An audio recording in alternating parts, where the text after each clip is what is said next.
입안도 암이 생깁니다. 시니어 구강암 조기 발견법. 혀 끝에 생긴 작은 상처 하나가 70세 김 씨의 인생을 완전히 바꿔놓았습니다. 처음엔 그냥 입안을 깨물었다고 생각했죠. 하지만 3주가 지나도 아물지 않더니 결국 구강암 3기 진단을 받게 되었습니다. 만약 김 씨가 조금만 더 일찍 알았다면 상황은 완전히 달랐을 텐데요. 오늘은 여러분의 생명을 구할 수도 있는 구강암 조기 발견법에 대해 자세히 알아보겠습니다. 1. 구강암, 시니어에게도 나타납니다. 오늘은 정말 중요한 이야기를 해드리려고 합니다. 바로 구강암에 관한 얘기인데요. 많은 분들이 암이라고 하면 위암, 폐암, 대장암만 떠올리시잖아요. 하지만 우리 입안에도 암이 생길 수 있다는 사실 알고 계셨나요? 실제로 국가암 등록 통계를 보면 매년 약 3,000명의 새로운 구강암 환자가 발생하고 있습니다. 그리고 이 중 60세 이상 시니어분들이 차지하는 비율이 무려 70%에 달해요. 나이가 들수록 구강암 발생 위험이 급격히 높아지는 거죠. 왜 시니어에게 구강암이 더 많이 발생할까요? 오랜 세월 동안 흡연과 음주에 노출되면서 구강 내 세포들이 손상을 받기 때문입니다. 또한 나이가 들면서 면역력이 떨어지고 구강 내 자정 능력도 약해지거든요. 특히 틀니를 사용하시는 분들의 경우 맞지 않는 틀니가 지속적으로 구강을 자극하면서 암 발생 위험을 높이기도 합니다. 67세 박할머니의 경우를 보면 20년 넘게 담배를 피우셨고 매일 소주 한두 잔씩 드셨어요. 그런데 어느 날 잇몸에 작은 궤양이 생겼는데 처음엔 그냥 잇몸병이라고 생각하셨죠. 하지만 한 달이 지나도 낫지 않아서 병원에 가보니 구강암 초기로 진단받으셨습니다. 다행히 조기에 발견해서 수술로 완치할 수 있었지만 만약 더 늦게 발견했다면 어떻게 됐을까요? 구강암은 다른 암들과 달리 직접 눈으로 볼 수 있는 암입니다. 그래서 조기 발견이 가능한 암이기도 해요. 하지만 많은 분들이 단순한 구내염이나 상처로 여기고 넘어가시는 경우가 많아서 안타깝습니다. 구강암은 혀, 입천장, 잇몸에도 생긴다. 구강암이라고 하면 대부분 혀에만 생기는 줄 아시는데요. 사실은 입 안 어느 곳에든 생길 수 있습니다. 혀는 물론이고 입천장, 잇몸, 볼 안쪽, 입술 안쪽, 심지어 목구멍 쪽까지도 구강암이 발생할 수 있어요. 가장 흔한 발생 부위는 혀인데 전체 구강암의 약 40%를 차지합니다. 특히 혀의 옆쪽 가장자리 부분에 많이 생겨요. 왜 이 부위에 많이 생길까요? 바로 이 부분이 치아와 가장 많이 마찰을 일으키는 곳이기 때문입니다. 날카로운 치아나 맞지 않는 틀니가 지속적으로 혀를 자극하면 그 부위에 염증이 생기고 결국 암으로 발전할 수 있거든요. 실제로 72세 이 할아버지의 경우 오른쪽 어금니가 깨져서 날카로워진 상태로 몇 년을 방치하셨어요. 그 날카로운 치아가 계속 혀를 찔러서 상처가 생겼는데 처음엔 그냥 참고 지내셨죠. 하지만 그 작은 상처가 점점 커지더니 결국 혀암으로 발전했습니다. 만약 깨진 치아를 빨리 치료했다면 예방할 수 있었을 텐데 말이에요. 두 번째로 많이 발생하는 부위는 입바닥입니다. 혀 아래쪽 부분인데요. 이곳은 침이 고이는 곳이라 세균이나 발암물질이 오래 머물기 쉬워요. 특히 담배를 피우시는 분들의 경우 니코틴과 타르 같은 발암물질이 이 부위에 오래 머물면서 암을 유발할 수 있습니다. 잇몸에도 구강암이 생길 수 있어요. 특히 아래쪽 잇몸에 많이 발생하는데 치주병이 심한 분들에게서 더 자주 나타납니다. 65세 최 씨의 경우 오랫동안 잇몸병을 앓아오셨는데 어느 날 잇몸에 하얀 반점이 생겼어요. 처음엔 염증이라고 생각했는데 시간이 지날수록 그 반점이 커지고 딱딱해지더니 결국 잇몸암으로 진단받으셨습니다. 입천장에도 구강암이 생길 수 있는데 이는 상대적으로 드문 편이에요. 하지만 뜨거운 음식을 자주 드시거나 매운 음식을 좋아하시는 분들에게서 종종 나타납니다. 특히 한국 분들은 뜨거운 국물 요리를 좋아하시잖아요. 너무 뜨거운 음식을 자주 드시면 입천장에 화상을 입게 되고 이것이 반복되면서 암으로 발전할 수도 있어요. 볼 안쪽도 주의해야 할 부위입니다. 여기는 음식을 씹을 때 치아와 많이 마찰이 일어나는 곳이에요. 특히 딱딱한 음식을 좋아하시거나 무의식 중에 볼을 깨무는 습관이 있으신 분들은 더욱 조심하셔야 합니다. 3. 입속에 생긴 상처가 오래 안 낫는다면? 여러분, 입안에 상처가 생긴 경험 있으시죠? 대부분은 며칠 안에 저절로 낫는데, 만약 2주 이상 낫지 않는 상처가 있다면 반드시 병원에 가보셔야 합니다. 이것이 구강암을 조기에 발견하는 가장 중요한 신호거든요. 74세 정할머니의 실제 사례를 들려드릴게요. 어느 날 아침 양치를 하다가 혀 옆쪽에 작은 궤양을 발견하셨어요. 처음엔 어제 딱딱한 과자를 먹다가 다쳤나 보다 하고 대수롭지 않게 여기셨죠. 일주일이 지나도 낫지 않아서 구내염 연고를 발라보셨어요. 그런데 2주, 3주가 지나도 전혀 나아지지 않더라고요. 오히려 그 상처는 점점 더 커지고 깊어졌습니다. 처음엔 쌀알 크기였는데 한 달 후엔 콩알만해졌어요. 그제서야 걱정이 되어서 병원에 가보셨는데 조직 검사 결과 구강암 초기로 진단받으셨습니다. 다행히 초기에 발견해서 수술로 완치할 수 있었지만 정할머니는 왜 진작 병원에 안 갔을까 하고 후회하셨다고 해요. 일반적인 구내염이나 상처는 보통 일주일 이내에 낫기 시작합니다. 늦어도 2주 안에는 거의 완치되죠. 하지만 구강암으로 인한 궤양은 시간이 지날수록 오히려 더 커지고 깊어져요. 그리고 가장자리가 딱딱하게 만져지는 특징이 있습니다. 또 다른 특징은 통증이 심하지 않다는 거예요. 일반적인 구내염은 매우 아프잖아요. 음식을 먹을 때 특히 더 아프고요. 하지만 구강암 초기의 궤양은 의외로 아프지 않은 경우가 많아요. 그래서 더 위험한 거죠. 아프지 않으니까 대수롭지 않게 여기고 넘어가시는 분들이 많거든요. 69세 송할아버지도 비슷한 경험을 하셨어요. 입안에 하얀 반점이 생겼는데 전혀 아프지 않아서 그냥 두셨어요. 그런데 그 반점이 점점 두꺼워지고 거칠어지더니 나중엔 움푹 패인 궤양으로 변했습니다. 그제서야 병원에 가보니 이미 구강암이 상당히 진행된 상태였어요. 상처가 아물지 않는 것 외에도 다른 증상들이 함께 나타날 수 있어요.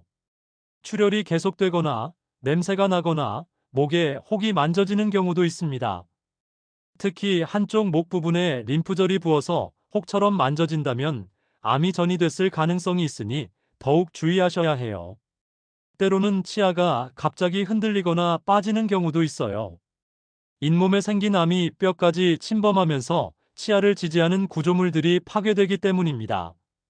73세의 김할아버지의 경우 멀쩡하던 어금니가 갑자기 흔들리기 시작했는데 치과에서 검사해보니 잇몸암이 뼈까지 침범한 상태였어요. 기억하세요. 입안에 어떤 상처든 2주 이상 낫지 않으면 반드시 전문의의 진료를 받으셔야 합니다.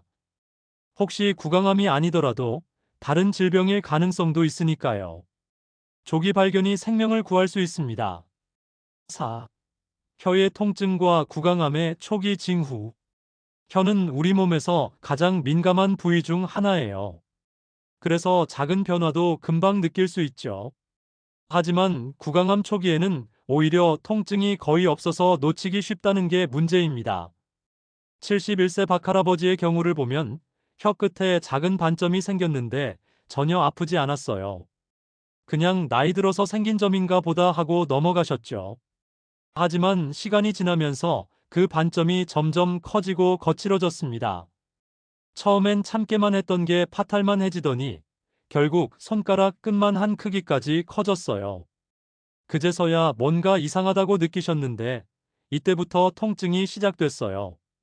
처음엔 따끔거리는 정도였는데 점점 화끈거리는 통증으로 바뀌었습니다. 음식을 먹을 때마다 아프고 심지어 말을 할 때도 불편하더라고요. 병원에 가보니 이미 구강암 2기로 진행된 상태였습니다. 구강암 초기의 혀 통증은 일반적인 혀 염증과는 양상이 좀 달라요. 구내염이나 혀 염증은 갑자기 아프게 시작되잖아요. 하지만 구강암으로 인한 통증은 서서히 시작돼서 점점 심해지는 특징이 있어요. 또한 통증의 위치도 중요한 단서가 됩니다. 구강암은 주로 혀의 가장자리, 특히 옆쪽에 많이 생겨요. 혀 가운데나 끝부분보다는 옆쪽이나 밑쪽을 더 주의 깊게 살펴보셔야 합니다. 68세 이 할머니는 특이한 증상을 경험하셨어요. 혀의 한쪽 부분이 계속 얼얼하고 감각이 둔해지는 느낌이 들었대요.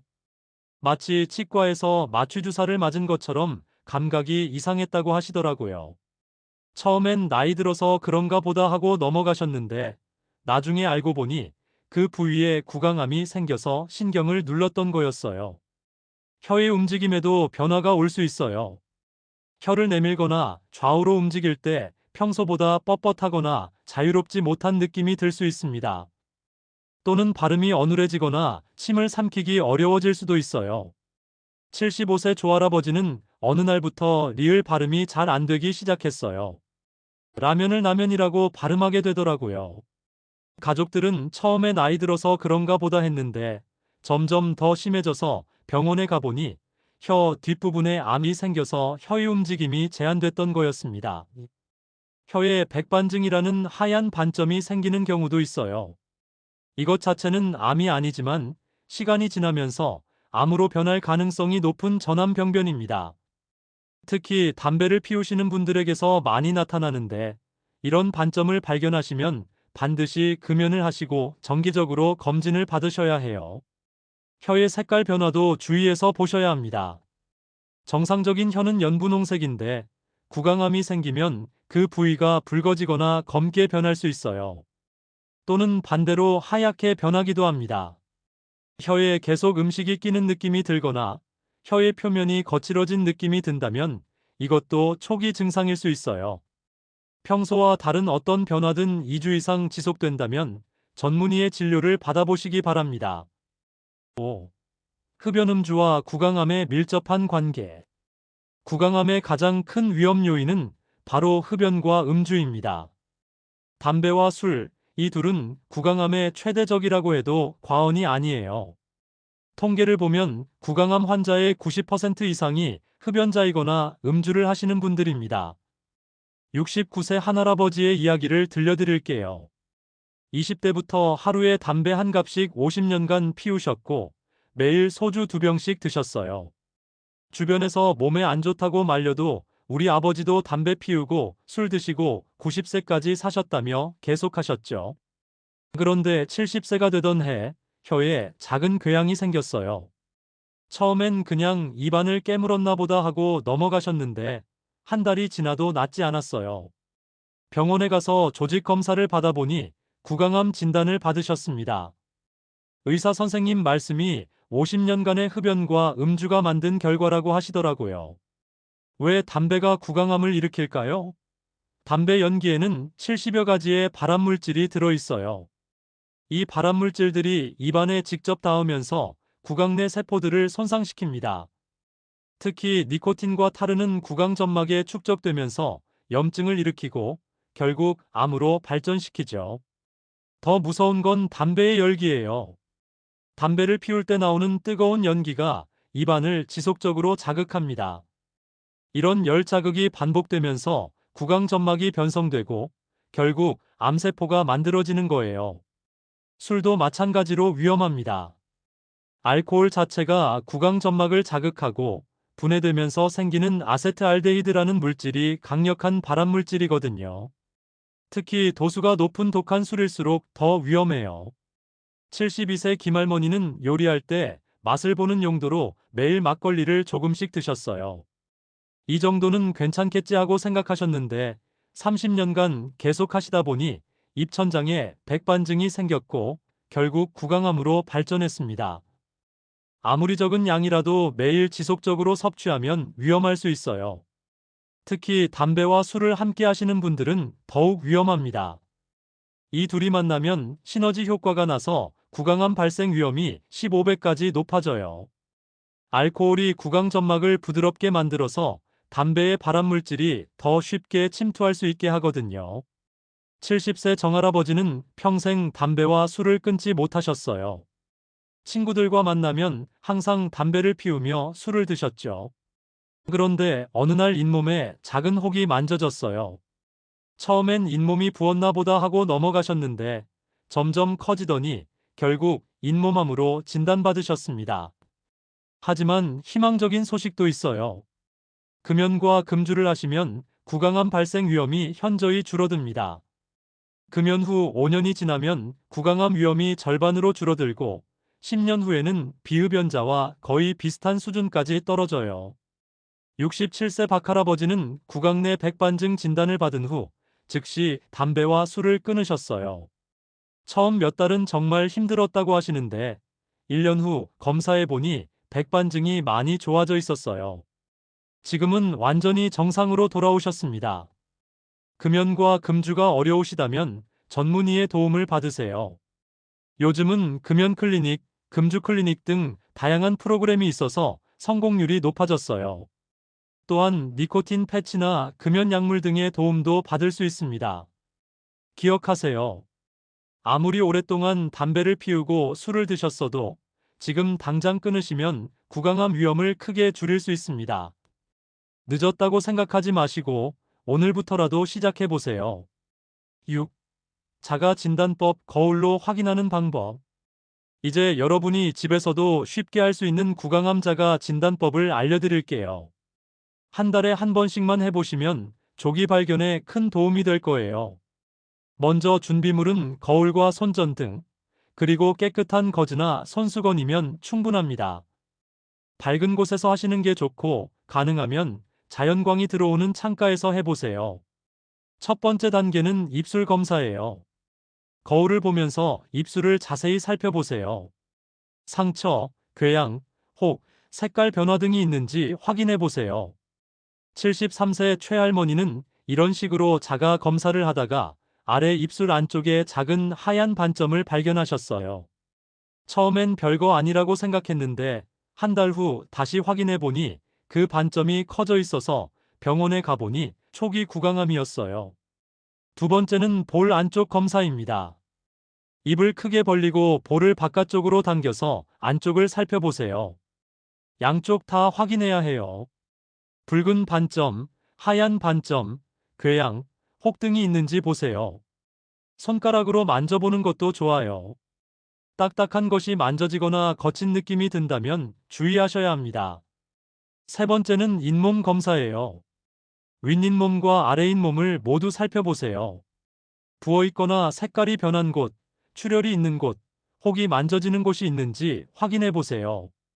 68세 이 할아버지는 매달 자가 검사를 하시다가 아래 잇몸에 작은 혹을 발견하셨어요. 그냥 잇몸이 부은 줄 알았는데 한 달이 지나도 가라앉지 않아서 병원에 가보니 잇몸암 초기였습니다. 네 번째는 혀 검사입니다. 이게 가장 중요해요. 먼저 혀를 내밀어서 윗면을 살펴보세요. 그 다음 혀를 좌우로 움직여서 양쪽 면을 확인하고요. 혀 끝을 입천장에 대고 혀 밑면도 살펴보세요. 거즈나 손수건으로 혀 끝을 잡고 이리저리 움직여서 구석구석 확인하는 것도 좋은 방법이에요. 혀에서 확인해야 할 것들은 색깔 변화, 반점, 궤양, 딱딱한 혹, 표면의 거칠기 등입니다. 또한 혀의 움직임도 중요해요. 혀를 내밀거나 좌우로 움직일 때 평소와 다른 느낌이 든다면 주의하세요. 다섯 번째는 입천장 검사입니다. 머리를 뒤로 젖히고 입을 크게 벌려서 입천장을 살펴보세요. 손전등을 사용하면 더 잘 보여요. 입천장에 반점, 궤양, 혹 등이 있는지 확인해 보세요. 70세 송할머니는 입천장에 작은 빨간 반점을 발견하셨는데 처음엔 뜨거운 음식을 먹다가 데인 줄 알았어요. 하지만 2주가 지나도 없어지지 않아서 병원에 가보니 입천장암 초기였습니다. 여섯 번째는 목 검사예요. 목 양쪽을 손으로 만져보세요. 턱 아래부터 시작해서 귀 뒤까지 천천히 만져보면서 혹이나 부어있는 림프절이 있는지 확인하세요. 구강암이 있으면 목에 림프절이 부을 수 있거든요. 자가 검사를 할 때 주의사항이 있어요. 첫째, 매달 같은 날에 하세요. 예를 들어 매월 1일이나 15일로 정해놓고 하시면 잊어버리지 않을 거예요. 둘째, 변화를 기록해 두세요. 사진을 찍어두거나 간단히 메모해 두시면 나중에 비교할 때 도움이 됩니다. 셋째, 너무 자주 하지는 마세요. 매일 하시면 오히려 작은 변화를 놓칠 수 있어요. 한 달에 한 번이 적당합니다. 넷째, 이상한 것을 발견했다고 해서 너무 걱정하지 마세요. 대부분은 구강암이 아닌 다른 원인일 가능성이 높거든요. 74세 김할아버지는 매달 자가 검사를 하시다가 혀 옆쪽에 작은 궤양을 발견하셨어요. 처음엔 걱정이 많이 되셨는데 병원에 가보니 단순한 구내염이었어요. 하지만 조기에 발견하려는 좋은 습관이라고 의사 선생님께서 칭찬해 주셨다고 합니다. 자가 검사에서 다음과 같은 증상을 발견하시면 반드시 병원에 가보세요. 2주 이상 낫지 않는 궤양, 지속적인 통증, 출혈, 딱딱한 혹, 하얀 반점이나 붉은 반점, 감각 이상, 혀나 입의 움직임 제한 등입니다. 또한 자가 검사만으로는 한계가 있다는 점도 알아두세요. 입안 깊숙한 곳이나 목구멍 쪽은 스스로 확인하기 어려우니까요. 그래서 정기적인 전문의 검진이 꼭 필요합니다. 기억하세요. 자가 검사는 조기 발견에 도움은 되지만 전문의의 검진을 대신할 수는 없어요. 둘 다 병행하시는 것이 가장 좋습니다. 7. 조기 발견 시 생존율은 80% 이상. 구강암에 대한 가장 희망적인 소식을 전해드릴게요. 바로 조기에 발견하면 생존율이 80% 이상이라는 사실입니다. 다른 암들과 비교해봐도 상당히 높은 수치예요. 실제로 일기에 발견된 구강암의 5년 생존율은 85%에 달합니다. 이는 조기에 발견해서 적절한 치료를 받으면 10명 중 8-9명은 완치될 수 있다는 뜻이에요. 하지만 3에서 4기로 진행된 후에 발견되면 생존율이 50% 이하로 떨어지죠. 66세 장할머니의 사례를 보면 혀 끝에 작은 궤양을 발견하고 바로 병원에 가셨어요. 다행히 일기 구강암으로 진단받아서 간단한 수술로 완치하셨습니다. 수술 후 5년이 지난 지금도 건강하게 지내고 계세요. 장할머니는 조금이라도 의심스러우면 바로 병원에 가는 게 최고라고 말씀하시더라고요. 구강암이 다른 암들보다 생존율이 높은 이유는 무엇일까요? 첫째, 눈으로 직접 볼 수 있어서 조기 발견이 상대적으로 쉽습니다. 위암이나 폐암처럼 몸속 깊은 곳에 생기는 암들과는 달리 구강암은 입을 벌리면 바로 확인할 수 있거든요. 둘째, 진단 방법이 비교적 간단합니다. 의심스러운 부위에서 조직을 조금 떼어내서 현미경으로 보기만 하면 암인지 아닌지 바로 알 수 있어요. 다른 복잡한 검사가 필요하지 않죠. 셋째, 초기 단계에서는 수술로 완전히 제거할 수 있습니다.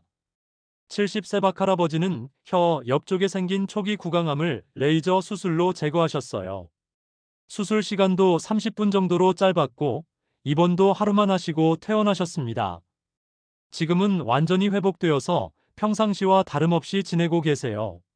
하지만 조기 발견이 중요한 이유는 생존율뿐만 아니라 삶의 질 때문이기도 해요.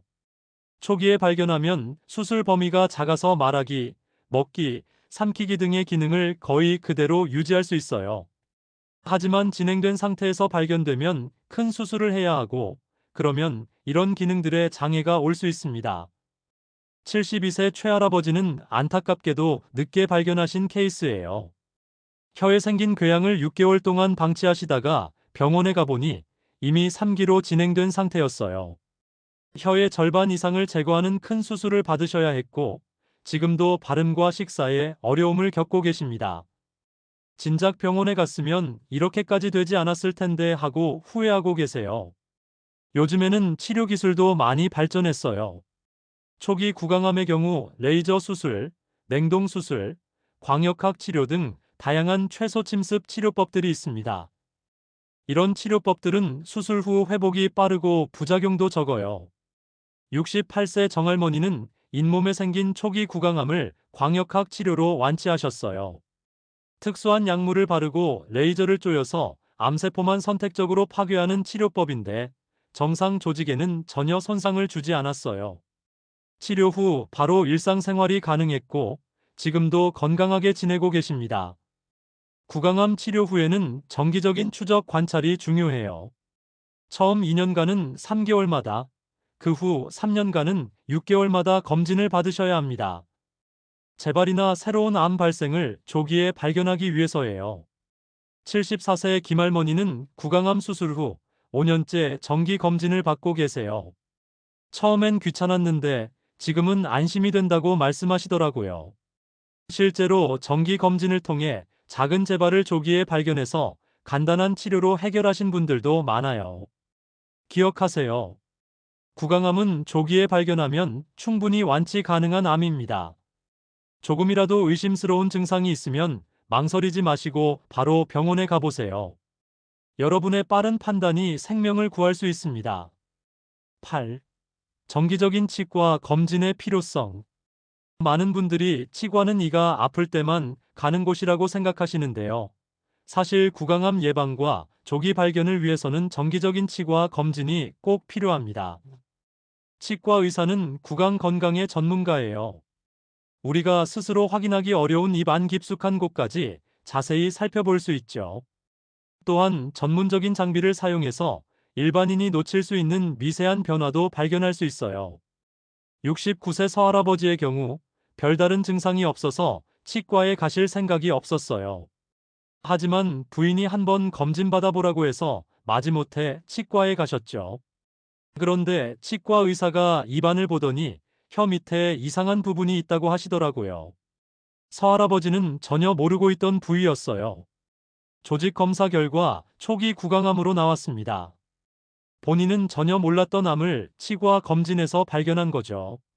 서할아버지는 부인 말을 들어서 정말 다행이었다고 하시더라고요. 만약 그때 가지 않았다면 어떻게 됐을까요? 치과에서는 어떤 검사를 할까요? 먼저 육안으로 입안 전체를 자세히 살펴봅니다.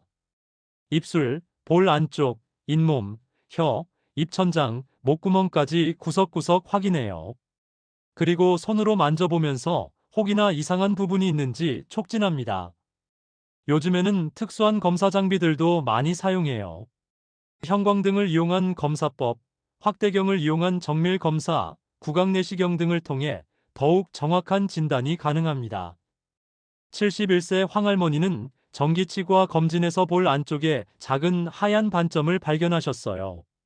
치과 의사가 백반증 의심이라고 해서 큰 병원으로 의뢰받으셨죠.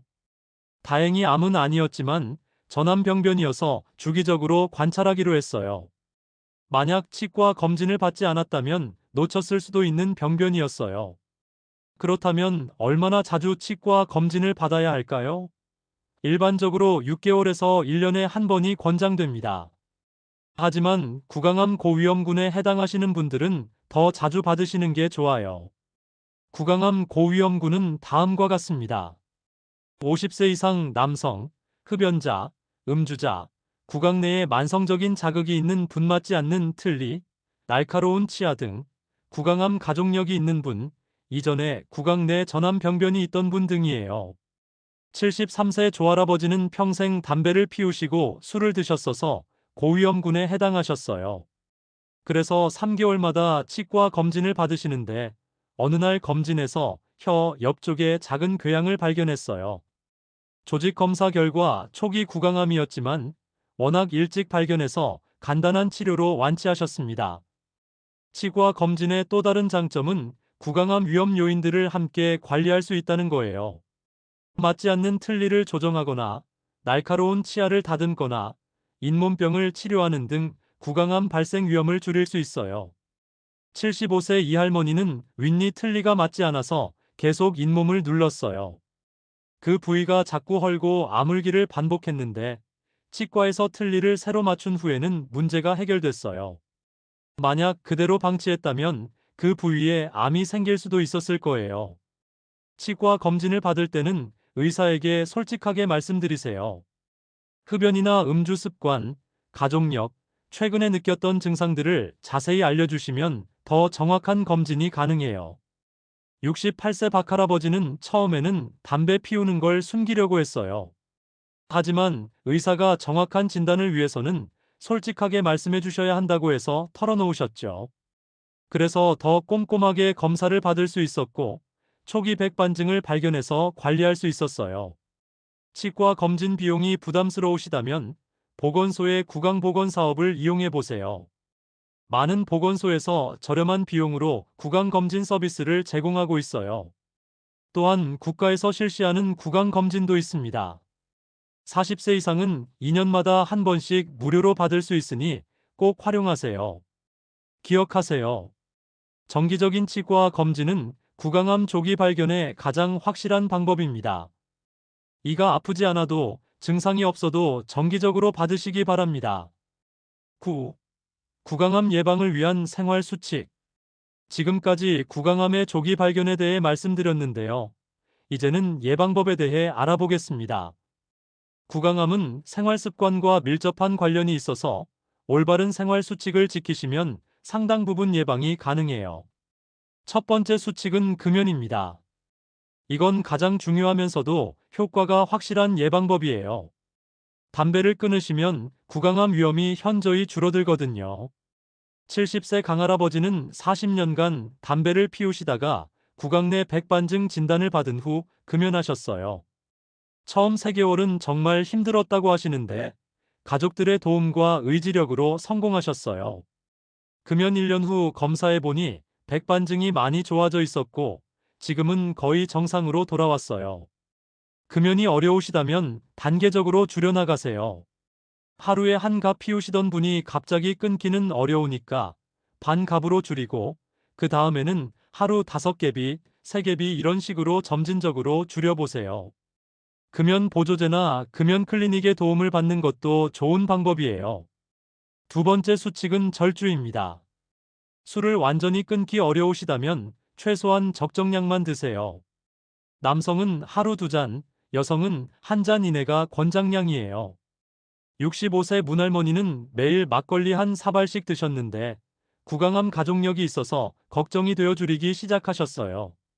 일주일에 3번, 그 다음에는 2번, 지금은 일주일에 1번만 드시는데 건강 상태가 훨씬 좋아지셨다고 해요. 세 번째 수칙은 올바른 구강 위생 관리입니다. 하루 3번 양치질은 기본이고 치실이나 구강 세정제도 사용하세요.